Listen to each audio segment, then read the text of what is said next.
Bismillahirrahmanirrahim. Alhamdulillahi rabbil alamin. Wassalatu wassalamu ala asyrafil anbiya'i wal mursalin wa ala alihi wa sahbihi ajma'in. Subhanaka la ilma lana illa ma 'allamtana innaka antal alimul hakim. Rabbi shrah li sadri wa yassir li amri wahlul 'uqdatan min lisani yafqahu qawli. ربنا افتح بيننا وبين قومنا بالحق وأنت خير الفاتحين اللهم أرنا الحق حقا وارزقنا اتباعه وأرنا الباطل باطلا وارزقنا اجتنابه. Pertamanya kita bersyukur kepada Allah atas taufik hidayah yang Allah kurniakan pada kita. Alhamdulillah, Allah dorong kita untuk terus melazimi majlis-majlis ilmu. Jadi mudah-mudahan tuan-tuan dan puan, sama-samalah kita memohon supaya Allah perlihatkan kepada kita kebenaran sebagai satu kebenaran, dan Allah rezekikan pada kita untuk mengikut kebenaran tersebut.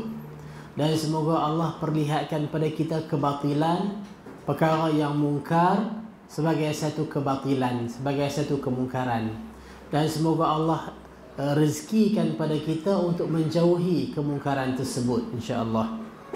Jadi pada malam ini kita akan masuk pada dalam kitab Al-Ubudiyah ini, kita akan masuk perbahasan yang pertama, iaitulah tentang wajibnya al-amru bil ma'ruf, memerintahkan kepada perkara yang ma'ruf.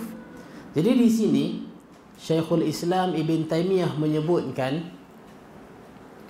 begitu juga dosa-dosa hamba yang diperintahkan untuk memohon ampun dan bertaubat daripadanya, maka wajib bagi seorang hamba di dalamnya untuk memerintahkan kepada yang ma'ruf dan mencegah dari yang mungkar sesuai dengan kadar kemampuannya, berjihad di jalan Allah, melawan orang-orang kafir dan orang-orang munafik, melindungi wali-wali Allah, memusuhi musuh-musuh Allah, mencintai sesuatu kerana Allah dan membenci sesuatu juga kerana Allah. Dalam bab Al-Ubudiyah yang dah kita bincang selama beberapa siri, kita menyebutkan apa takrifan ibadah sebagaimana yang disebut oleh Ibn Taymiyah. Kita menyebutkan jenis-jenis ibadah sebagaimana yang telah dicontohkan oleh Syekhul Islam Ibn Taymiyah. Kita menyentuh tentang bagaimana sifat kehambaan itu. Yang kata kita ni hamba Allah, bagaimana sifat seorang hamba itu. Bagaimana untuk kita nak sedar bahawa kita ni hamba sebenarnya. Kita bukan bos, kita bukan Tuhan. Kita adalah makhluk yang diciptakan oleh Allah. Dan hidup mati kita ni semuanya di tangan Allah. Allah yang berkuasa, Allah yang menentukan makan minum kita, sakit sihat kita dan seumpamanya. Kita ni semua hamba Allah. Dan bila Allah letakkan kita di dunia ini, ada sebab dia, ada tujuan dia. Allah nak tengok dalam segala kenikmatan-kenikmatan dunia, kesenangan, kemewahan dunia yang Allah kurniakan pada kita, dia lupa ke, dia lalai dah dalam nak mencari redha Allah, dalam dia nak beribadah kepada Allah. Apakah kecenderungan dia pada dunia melalaikan dia daripada mencari redha Allah, ataupun kenikmatan-kenikmatan dunia itu tidak dapat menggugat matlamat dia tu untuk nak mencari redha Allah. Yang ni yang saya minta tuan-tuan puan, kita ada beberapa ayat yang kita nak kena hafal kan, untuk kita nak kena ingat balik dalam bab ubudiyah tu apa matlamat-matlamat kita. Cuba kalau minta seorang yang ustazah baju hijau, pasal nampak terang sikit, cuba sebut apanya dalam surah Az-Zariyat ayat 56. Bagi tengok ayat tu sekali dengan makna. A'udzubillah.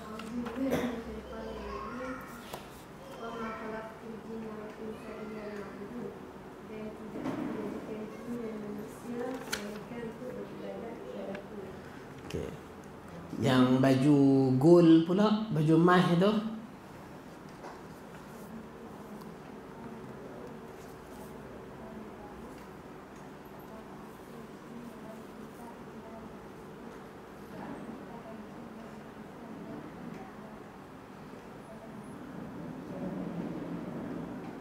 Yang t-shirt KRU.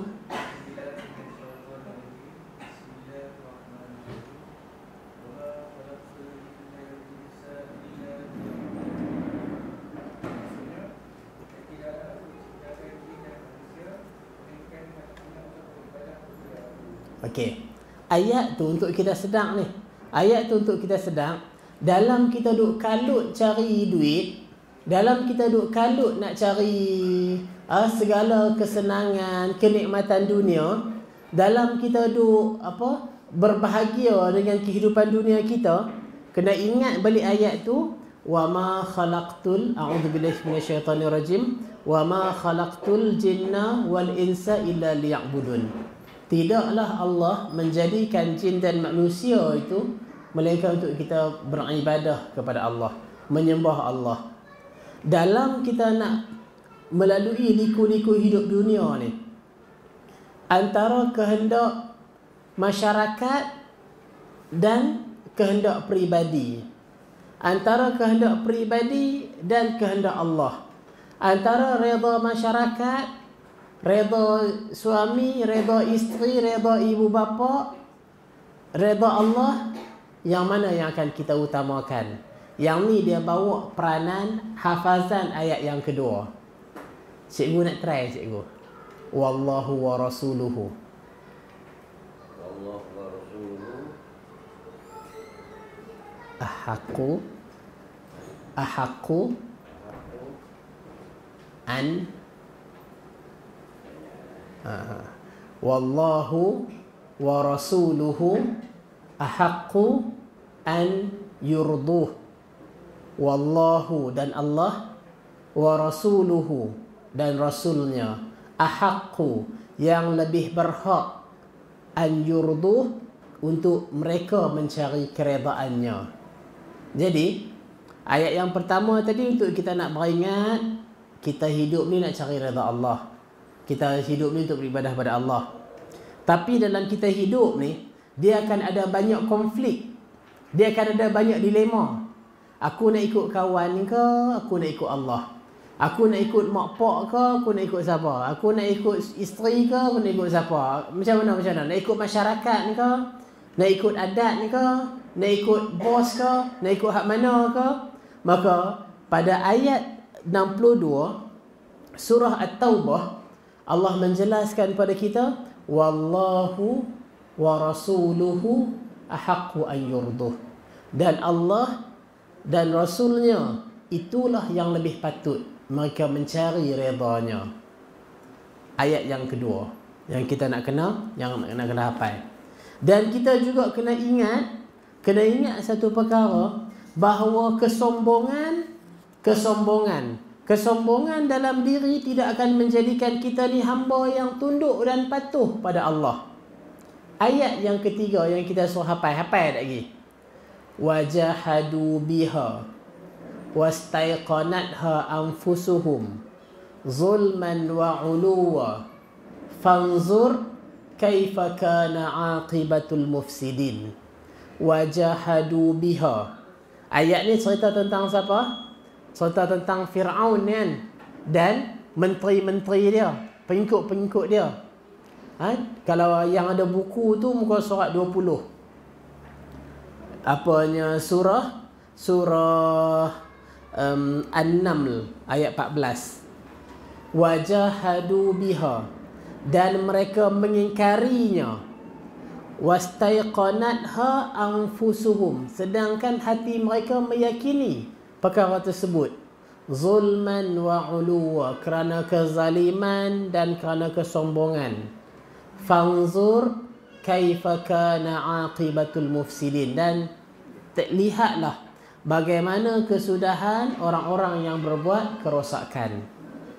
Dalam ayat ni Allah nak Dalam ayat ni Allah nak menceritakan bagaimana Fir'aun tu dalam hati dia percaya pada apa yang Nabi Musa tunjuk. Mukjizat yang Nabi Musa tunjuk tu dia percaya yang ni daripada Allah.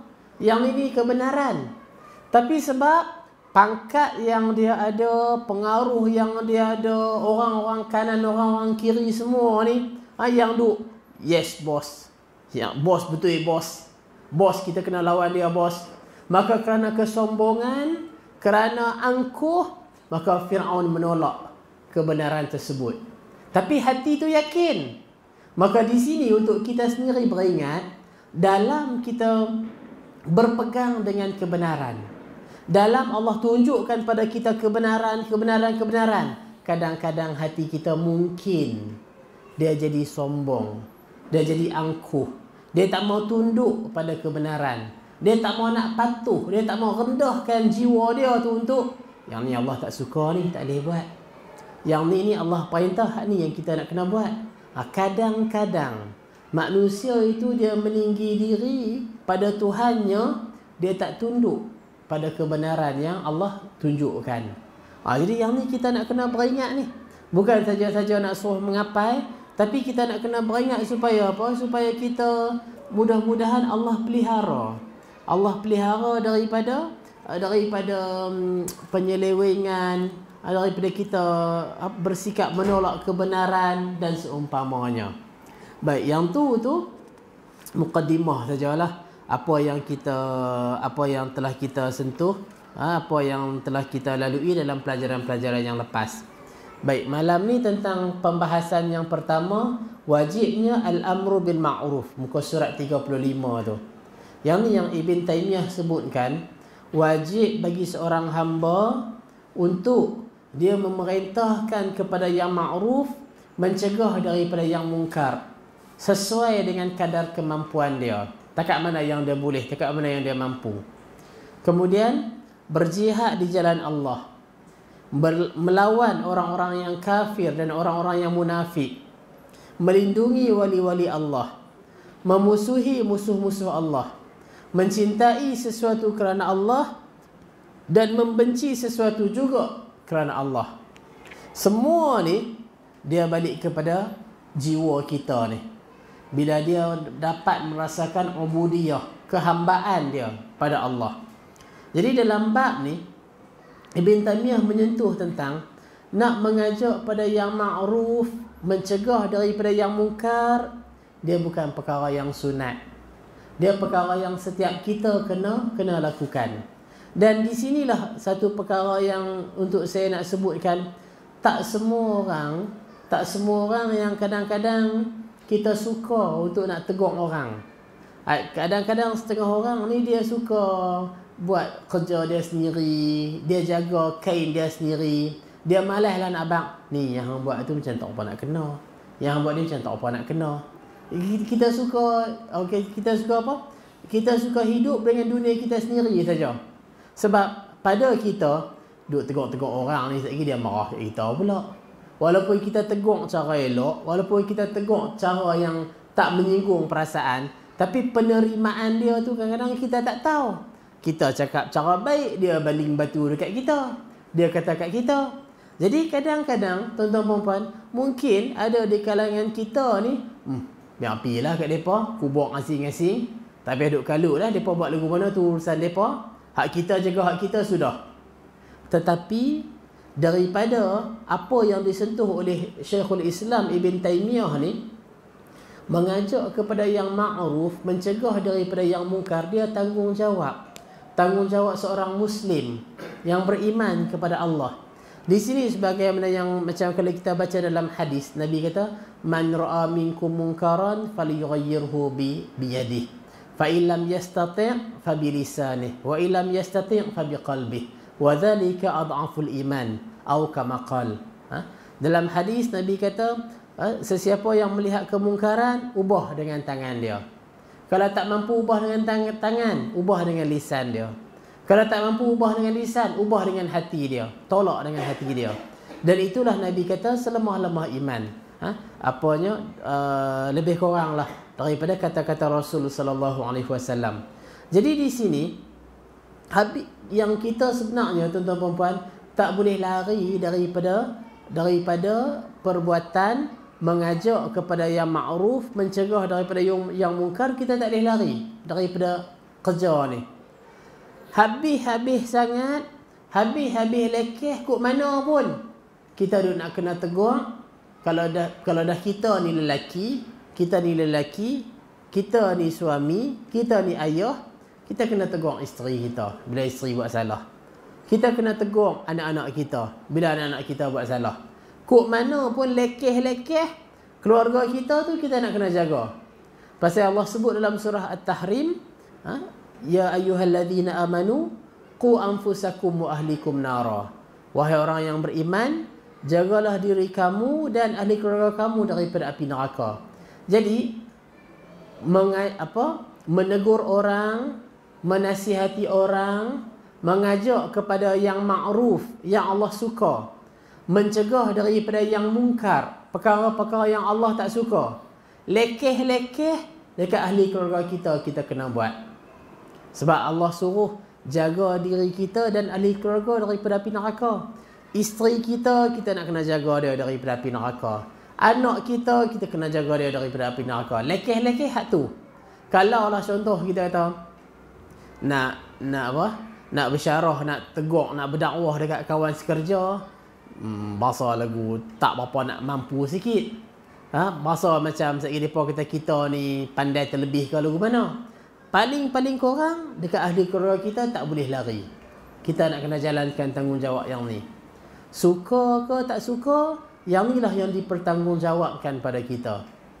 Dan kemudiannya kita nak kena mula melatih diri, tegur dengan cara yang berhikmah kepada mereka yang di sekeliling kita. Bagaimana seandainya ibu bapa yang melakukan kesalahan, cara tegur dia macam mana. Bagaimana kalau bos kita yang buat salah, cara nak tegur dia macam mana. Bagaimana kalau kawan-kawan sekerja, kawan-kawan yang sebaya dengan kita buat salah, kita nak tegur dia macam mana. Setiap perkara itu dia ada cara, kaedah yang ditunjuk oleh Rasul sallallahu alaihi wasallam. Tetapi teguran kita kena tegur. Tu yang nama tanggungjawab dia. Jadi sebab tu di sini kalau kita perhatikan, Syekhul Islam Ibn Taymiyah dia sebutkan tentang tanggungjawab mencegah, tanggungjawab mengajak kepada yang ma'ruf, mencegah daripada yang mungkar. Kemudian dimasukkan juga berjihad di jalan Allah. Berjihad di jalan Allah, nak tegakkan agama Allah. Nak melawan orang-orang yang kafir, orang yang munafik, yang nak apa? Yang nak rosakkan Islam, tohmah Islam, tabung fitnah tentang Islam, bagi kefahaman yang salah tentang Islam, nak kena lawan. Nak kena perbetul balik salah faham yang dilemparkan oleh musuh-musuh Islam. Kemudiannya melindungi wali-wali Allah. Memusuhi musuh-musuh Allah. Kita cinta sesuatu kerana cinta kita pada Allah. Dan benci kita pada sesuatu juga kerana Allah. Jadi kalau kita perhatikan, ada banyak ayat-ayat Al-Quran yang dibawakan oleh Syekhul Islam ini. Antaranya dalam surah Al-Mujadalah ayat 22. Muka surat 37 tu. Allah berfirman, La tajidu qawman yu'minuna billahi wal yawmil akhir yuwadduna man haddallaha wa rasulah walau kanu aba'ahum aw abna'ahum aw ikhwanahum aw ashiratahum ulaika kataba fi qulubihimul iman wa ayyadahum biruhim minhu wa yudkhiluhum jannatin tajri min tahtihal anhar khalidina fiha radhiyallahu anhum wa radu anhu ulaika hizbullah ala inna hizballahi humul muflihun. Apa maksud daripada ayat ni? Pada ayat ni Allah menyebutkan kamu tidak akan mendapati kaum yang beriman kepada Allah dan hari akhirat saling berkasih sayang dengan orang-orang yang menentang Allah dan Rasulnya. Sekalipun orang-orang yang menentang itu bapa-bapa atau anak-anak atau saudara-saudara atau keluarga mereka. Mereka itulah orang-orang yang telah menanamkan keimanan dalam hati mereka dan menguatkan mereka dengan pertolongan yang datang daripada Allah, dan dimasukkan mereka ke dalam syurga yang mengalir di bawahnya sungai-sungai. Mereka kekal di dalamnya. Allah redha terhadap mereka dan mereka pun puas terhadap limpah rahmat Allah. Mereka itulah Hizbullah, golongan Allah. Ketahuilah bahawa sesungguhnya Hizbullah itu adalah golongan yang beruntung. Apa pelajaran yang kita dapat ambil pada ayat ni? Pada ayat ni, Allah nak tunjukkan orang yang beriman ni, dalam jiwa dia meletakkan kecintaan pada Allah yang utama. Yang mana Allah suka, okey, kita suka hak tu. Yang mana Allah tak berkenan, okey, kami pun tak berkenan cara yang macam tu. Yang mana Allah kata yes, kita pun kata yes juga. Yang mana Allah kata no, kita pun kata no juga. Jadi jiwa orang yang beriman tu, dia bulat, dia tekad, dia kental pada Allah. Ini yang dalam surah Al-Baqarah Allah sebut ayat 165 kan. Walladzina amanu asyaddu hubban lillah. Adapun orang-orang yang beriman amat sangat cinta dia pada Allah. Sebelum tu Allah cerita, wa minan nasi man yattakhidhu min dunillahi andadan. Betul tak betul apa ayat ni?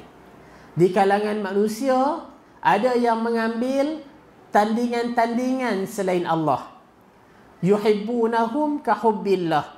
Mereka mencintai tandingan-tandingan itu seperti mereka mencintai Allah. Walladzina amanu, adapun orang-orang yang beriman, asyaddu hubban lillah, sangat-sangat cinta pada Allah.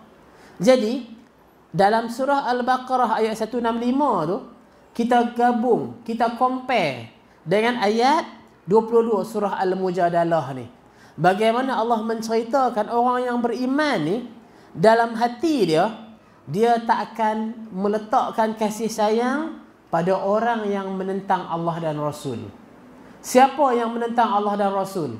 Siapa yang membantah, membangkang Allah dan Rasul? Orang yang beriman itu tidak meletakkan kasih sayang pada mereka. Walaupun orang tersebut bapa-bapa mereka sendiri, anak-anak mereka sendiri, saudara mereka sendiri, keluarga mereka sendiri. Yang ni yang kita boleh tunjuk, kita boleh tengok contoh daripada para sahabat ni. Bila mana kita kata di kalangan para sahabat itu dalam perang, anak nak kena berperang dengan bapa, bapa nak kena berperang dengan anak, pak menakan nak kena melawan dengan anak menakan. Sebab apa? Sebab di kalangan ahli keluarga itu ada yang menentang Allah dan Rasul. Setelah dakwah, cara yang terang-terang, cara yang tersembunyi, diberi penjelasan, penerangan dan seumpamanya, tapi dia nak menentang Allah dan Rasul. Menentang ni maksud dia nak lawan Allah dan Rasul. Dia tak mau nak bagi orang mengamalkan Islam. Kita kata dengan mudah. Dia nak suruh, dia nak paksa balik kepada agama berhala, balik kepada agama berhala. Maka ketika itulah orang yang beriman dia memilih Allah. Dia tak pilih adik-beradik, sebab adik-beradik itu telah menentang Allah dan Rasul. Maka di sini yang kalau tuan-tuan puan-puan kita ingat balik dalam surah At-Taubah ayat 24. Dalam surah At-Taubah ayat 24 ni tajuk ubudiyah dulu-dulu ni.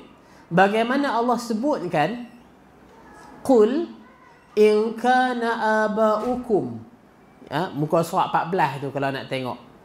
Qul in kana aba'ukum wa abna'ukum wa ikhwanukum wa azwajukum wa ashiratukum wa amwalun iqtaraftumuha wa tijaratun takhshawna kasadaha wa masakinu tardawnaha ahabba ilaikum minallahi wa rasulih wa jihadin fi sabilih fatarabbasu hatta ya'tiyallahu bi amrih wallahu la yahdil qaumal fasiqin.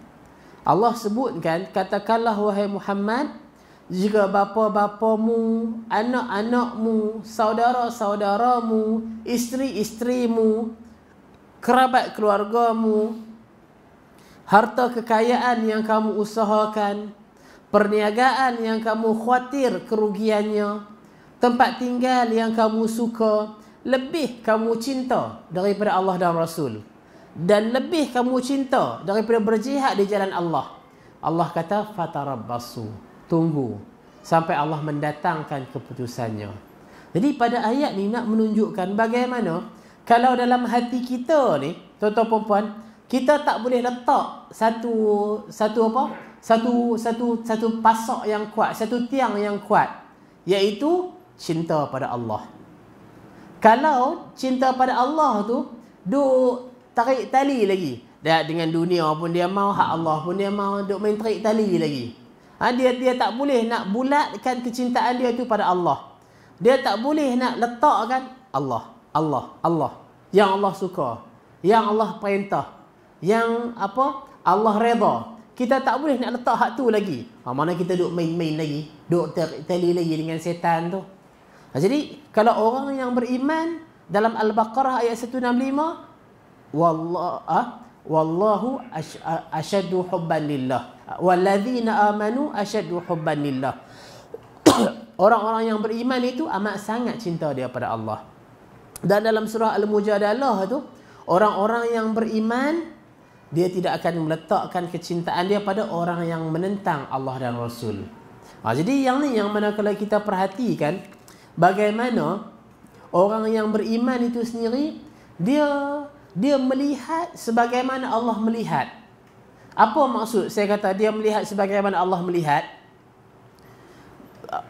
Kalau contoh tuan-tuan puan-puan, kalau kita baca dalam Al-Quran, Allah sebut kalau kita baca dalam Al-Quran, Allah sebut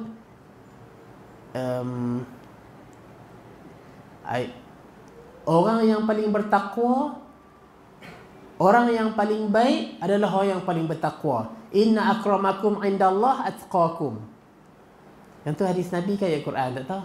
Macam pelik sikit ni, apa ni? Tapi maksud dia tu adalah orang yang paling mulia di sisi Allah adalah orang yang paling bertakwa. Jadi di sini Allah melihat kemuliaan itu pada ketakwaan. Tapi kita melihat kemuliaan itu pada wang ringgit, pada kekayaan dia, pada pangkat dia. Kalau dia tu kita panggil apa? Yang berhormat ke.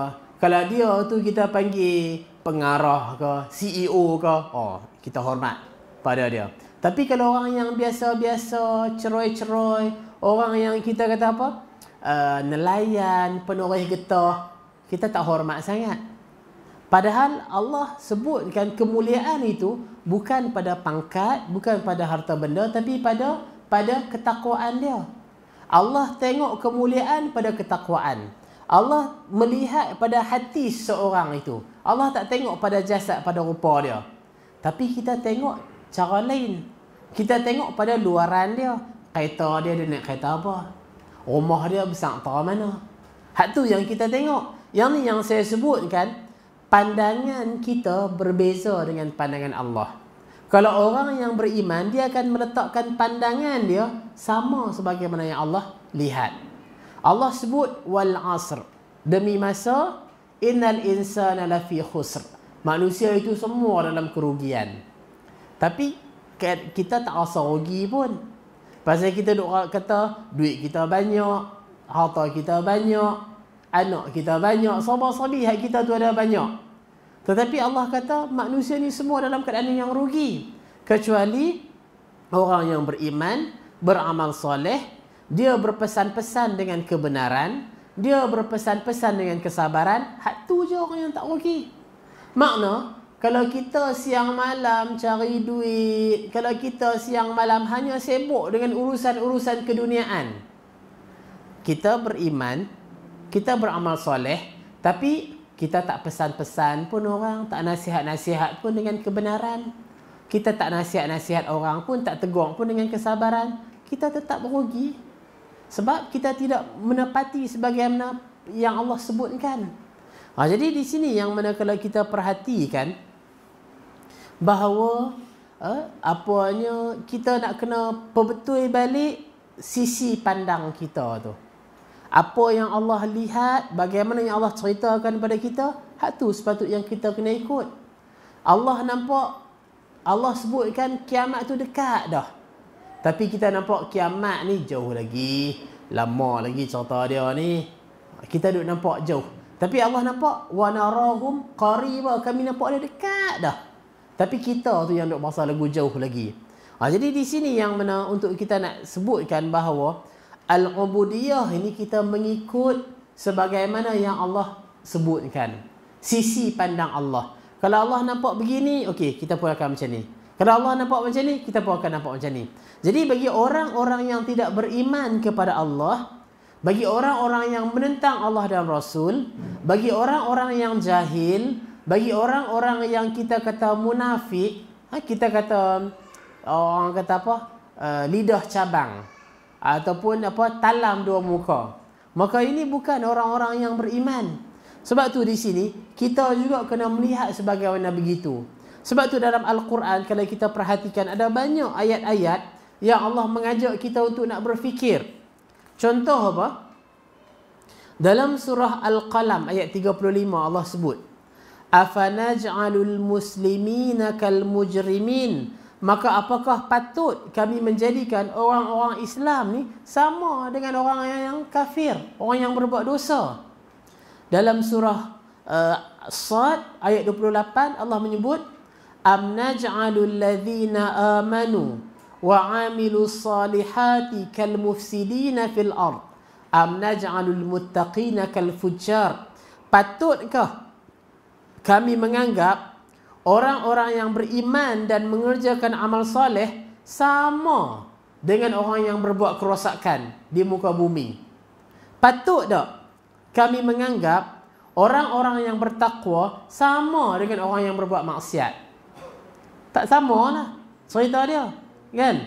Dalam ayat yang lain Allah sebutkan surah Fatir ayat 19 dan hingga 22, wa ma yastawil a'ma wal basir wala zulumatu walan nur wala zillu walal harur wa ma yastawil ahya'u walal amwat. Tak sama orang yang buta dengan orang yang melihat. Tak sama gelap gelita dengan cahaya. Tak sama yang teduh dengan yang panah. Dan tak sama juga orang yang hidup dengan orang yang mati. Apa pelajaran yang dapat kita ambil? Maksud dia di sini, dalam banyak-banyak manusia, rupa kita lebih-lebih kurang saja. Kulit pun sawa matang lebih-lebih kurang saja. Kita main bersama, kita makan bersama, kita bekerja bersama sebagai contoh, tetapi ada beza pada keimanan, ada beza pada tingkah laku, ada beza pada ilmu. Kerana itu di sini Allah mengajarkan yang celik dengan yang buta tu tak sama. Kita boleh ambil pelajaran, yang berilmu dengan yang jahil juga tak sama. Yang berilmu dan dia beramal, yang berilmu tapi dia tak beramal pun tak sama. Walaupun dua-dua tahu, dua-dua ni mengaji. Dua-dua mengaji. Tajuk tu aku tahu dah. Tajuk ni aku tahu dah. Dua-dua pakat tahu. Tapi yang seorang dia tahu dan dia beramal. Dia tundukkan jiwa dia untuk nak buat apa yang Allah suka, tinggal yang Allah larang. Tapi yang seorang lagi tahu dah hak ni, mengaji dah hak ni, tapi dia tak ikut, dia tak buat, dia tak tundukkan jiwa dia. Jadi tak sama perkara-perkara tersebut. Jadi di sini yang mana untuk kalau kita nak kena bagi jelas, kita nak kena sedar bahawa walaupun kita kata yang ni saudara aku, yang ni kawan rapat aku, Yang ni kawan baik aku. Yang ni member kancing aku. Yang ni macam ni. Adik-beradik dan seumpamanya. Tetapi jika seseorang itu jahil, tiada padanya petunjuk agama. Jika seseorang itu dia sombong, angkuh, tak mau nak patuh pada ketentuan-ketentuan Allah. Jika dia ni senantiasa melakukan kederhakaan pada Allah, maka dia berbeza daripada orang-orang yang beriman. Dia berbeza kedudukan dia di sisi Allah. Jadi orang yang beriman adalah orang yang tunduk patuh pada Allah. Orang yang engkar, okey, dia kedudukan yang lain. Dia level yang lain. Dan yang itulah yang kita nak kena sedang, bahawa yang kalau dia salah, kena tegur. Kalau dia silap, kena habang. Jadi sama ada anak, isteri, ibu bapa, kawan-kawan, majikan, bos, pemimpin, bila dia silap, dia silap tu. Dia buat perkara yang mengundang murka Allah tu. Okey, kita nak kena tegur. Kita tak boleh ikut. Pasal cahaya dan gelap tu dia berbeza. Teduh dan panas tu dia berbeza. Jadi Allah sebutkan pada kita untuk kita ni nak kena sedang, nak kena nampak beza antara orang yang beriman, orang yang mengikut kebenaran dengan orang yang berpaling daripada kebenaran. Walaupun dia tahu kebenaran, tapi dia berpaling daripada kebenaran. Hak tu kita nak kena jaga bagi elok. Jadi jangan kita samakan. Sebab tu pada ayat yang seterusnya, muka surat 40 tu, Allah sebutkan dalam surah Al-Hasyr ayat 20, la yastawi ashabun nari wa ashabul jannah, ashabul jannati humul faizun. Tidaklah sama penghuni-penghuni neraka dengan penghuni-penghuni jannah, penghuni syurga. Penghuni-penghuni jannah itulah orang-orang yang beruntung. Dalam Al-Quran bila Allah menjadikan kita ni manusia, sebelum kita keluar daripada perut mak, sebelum kita ni dijadikan lagi, Allah tulis dah takdir kita belaka. Yang nama si fulan ahli syurga, ahli neraka, ahli syurga, ahli neraka. Pada setiap kita masing-masing ni ada tempat dia dah. Tapi kita tahu tak tempat kita di mana? Kita tahu tak kita ni ahli syurga ataupun ahli neraka? Siapa pun tak tahu. Sebab dia takdir Allah. Tetapi dalam Al-Quran, Allah tunjukkan sifat ahli syurga, apa yang akan dia buat. Allah tunjukkan sifat ahli neraka, apa yang akan dia buat. Perangai ahli neraka tu macam mana? Di dunia dulu dia buat apa? Allah tunjuk dalam Quran. Perangai ahli syurga tu, di dunia dulu dia buat apa? Allah tunjukkan dalam Al-Quran. Jadi walaupun kita tak tahu kita ni ahli syurga ataupun ahli neraka, tetapi berdasarkan petunjuk Al-Quran, kita kena usaha supaya tindak tanduk kita, perbuatan kita, keputusan kita sebagaimana perbuatan ahli syurga. Kita kena jauhi sikap ahli neraka. Bagaimana sikap ahli neraka? Selalu dalam kelas saya sebutkan contoh ni. Kalau kita baca dalam surah Al-Mulk, Allah sebut penyesalan ahli neraka. Wa qalu law kunna nasma'u aw naqilu ma kunna fi ashabis sa'ir. Wa qalu, dan mereka berkata, law kunna nasma'u aw naqilu, kalaulah kami dulu ni di dunia dulu ni kami dengar, kalaulah dulu di dunia ni kami mau memikirkan, kalau di dunia ni dulu nak dengar apa yang ustaz cakap, apa yang nasihat ibu bapa, apa yang cikgu-cikgu duk pesan, kalaulah di dunia ni dulu dia nak dengar nasihat tu, yang kawan-kawan nasihat dia mau dengar, kalaulah di dunia dulu ni dia mau fikir, yang orang duk habang, yang orang duk tegur, yang orang duk nasihat, dia mau fikir, dia mau ambil peringatan. Ma kunna fi ashabis sa'ir, tidaklah kami menjadi ahli-ahli neraka. Allah sebutkan di sini sifat ahli neraka Apa sebab mereka tergolong sebagai ahli neraka? Sebab dulu ni di dunia dia tak mau nak ambil peringatan daripada pelajaran-pelajaran agama. Dia tak mau ambil peringat. Allah bagi ancaman, Allah bagi larangan, Nabi sebut macam ni. Dia tak mau nak ambil peringat. Dia tak mau nak fikir. Dia tak mau nak renung. Dia cuma duk ingat yang syok, kenikmatan yang sementara. Seronok dunia ni, dia tak kira dah halal haram apa semua tu. Betul tak betul, dia nak kira kepala dia saja. Dia tak mau dengar dan dia tak mau nak memikirkan. Tetapi kalau orang yang beriman, dia akan memikirkan. Dia akan merenung. Dia akan menghayati isi kandungan Al-Quran. Tu yang Allah kata hudan lil muttaqin. Al-Quran tu menjadi petunjuk bagi orang-orang yang bertakwa. Hudan lil muttaqin, jadi petunjuk. Kita ada konflik begini, kita ada masalah begini, kita ada dalam dilema begini. Okey, yang ni jalan keluar dia Allah tunjuk. Yang ni pedoman dia, yang ni cara dia, yang ni macam ni. Jadi cumanya kita letakkan kepercayaan pada jalan Allah ataupun tidak. Kita nak pakai jalan kita juga, nak pakai kepala kita juga.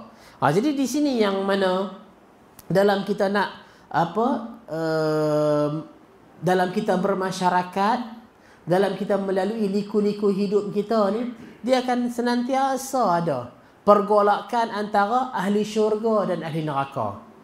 Bukan maksud pergolakan ahli syurga dan ahli neraka, maksudnya pergolakan antara kebenaran menentang kebatilan. Orang yang jahil, dia nak ikut kepala dia. Orang yang benar, dia akan terus berpegang dengan kebenaran. Orang yang mencari kebenaran, dia akan terus berpegang dengan kebenaran. Walaupun orang kata macam ni, orang tohmah begini, orang fitnah begini, tapi dia akan tetap berpegang dengan kebenaran. Sebab daripada ayat Quran Allah sebut, tak sama ahli syurga dengan ahli neraka. Tak sama orang yang beriman dengan orang yang tidak beriman. Jadi di sini yang mana kita nak kena ambil peringatan tu. Tu satu bab. Yang keduanya, bagaimana untuk kita nak membentuk diri kita, ahli keluarga kita untuk menjadi orang yang beriman. Maksud kita kena berubah. Kita kena keluar daripada kepompong kita. Kita kena keluar daripada santai kita, senang lenang kita. Sebab dalam kita nak mengajak kepada yang ma'ruf, mencegah daripada yang mungkar, dia bukan orang kata apa? Dia bukan ada satu jalan yang mudah. Bahasa senang dia tu, nak gerak anak sembahyang subuh bukan sekali gerak dia mangkit dah. Kadang-kadang 10 kali gerak baru nak mangkit. Tu baru seorang anak. Kalau ada 3-4 orang anak, tak kita kata berapa belah kali kita duduk tegak. Mangkit sembahyang kan? Bangun. Kita kata. Jadi tu baru nak gerak solat subuh.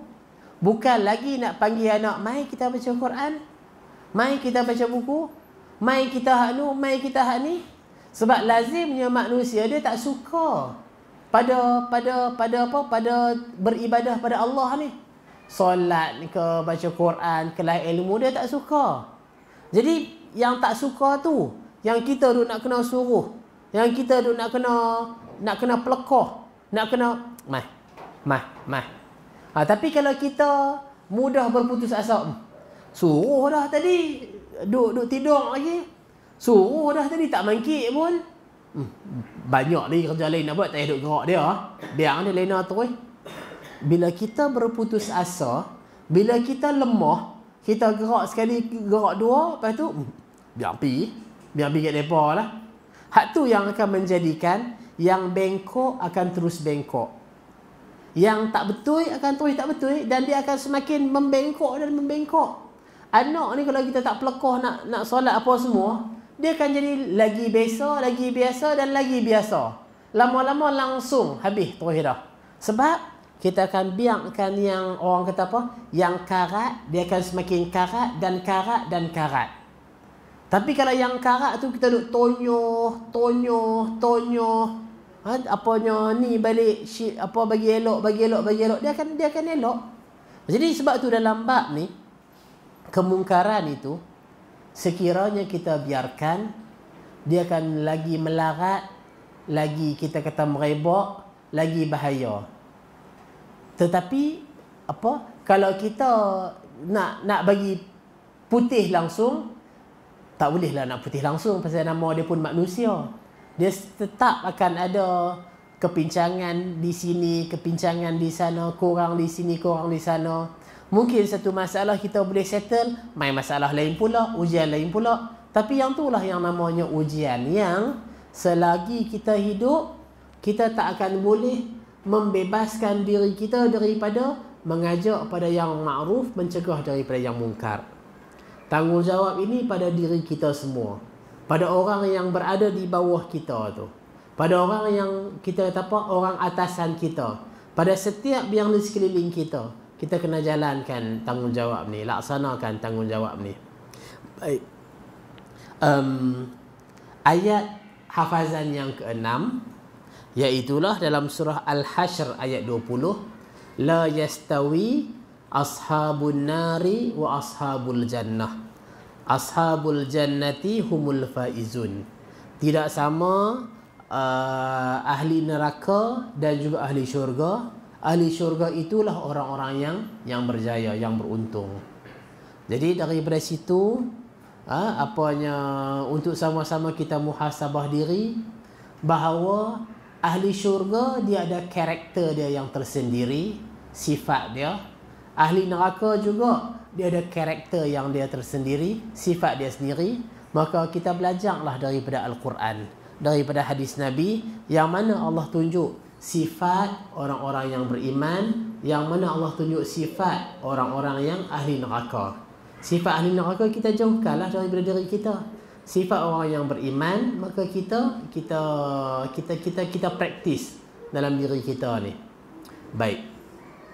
Yang tu 4 ayat, yang ni 4 ayat dah lah dalam kitab Ubudiyah ni kan. Pada kitab Aqidah Wasitiyah ni kita masih lagi baru hafal 2 ayat baru. Okey. Cuba yang tudung coklat tengok, baca surah Asyura ayat 11. Tudung coklat ada seorang je.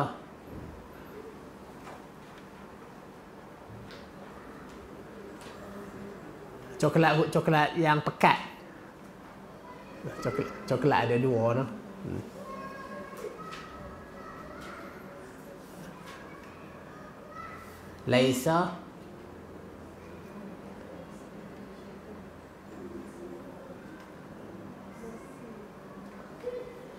Laisa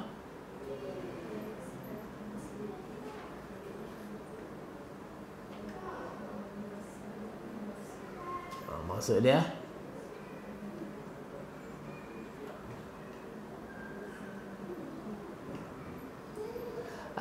cikgu kat belakang Asyura ayat 11.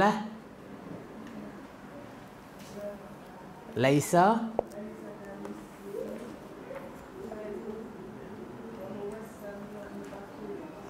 Lepas cari ayat tak jumpa dah. Dia cari muka surat tak jumpa dah. Laisa kamitslihi syai'un wa huwa samiul basir. Okey, betul. Cuba yang haji kita ni apa ayat surah As-Saffat ayat 180, subhana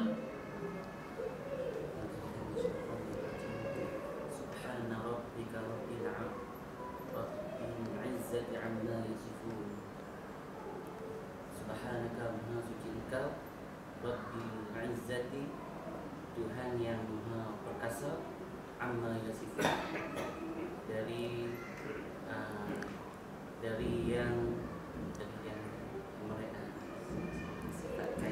dari apa yang mereka sifatkan. Okey, baik. Okey, baik. Jadi dalam kitab Aqidah Wasitiyah ni kita ambil 2 dulu dia punya dalil dia. Saya berasak kepala banyak-banyak. Videografer kita tu saja dia buat khusyuk tang tu. Dia tak bagi orang tanya dia.